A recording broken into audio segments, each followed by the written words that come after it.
দেয়া, মসজিদকে যারা পরিষ্কার করে তাদের হৃদয়ের যন্ত্রণা দূর করে দেয় কে? সাইয়েদনা ইব্রাহিম আলাইহিস সালাম এবং ইসমাঈল আলাইহিস সালামকে আল্লাহ তাআলা আদেশ করেছেন, তাহহিরা বাইতিয়া লিত-তাইফিনা ওয়াল আকিফিনা ওয়ার রুকআইস সুজুদ। হে ইব্রাহিম, ইসমাঈল, বাপ বেটা দুইজন মিলে মসজিদ ঝাড়ু দাও। কি ঝাড়ু দাও?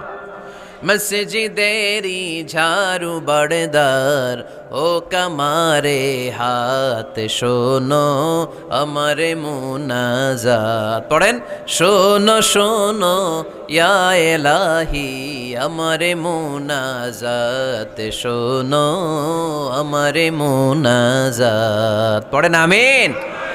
মসজিদ ঝাড়ু দেওয়া মসজিদ আবাদের অন্তর্ভুক্ত। আপনারা কেউ কোনোদিন মসজিদ ঝাড়ু দিয়েছেন নাকি? কে কে দিয়েছেন দেখি? সবাই? সবাই মসজিদের খাদেম? মাশাআল্লাহ।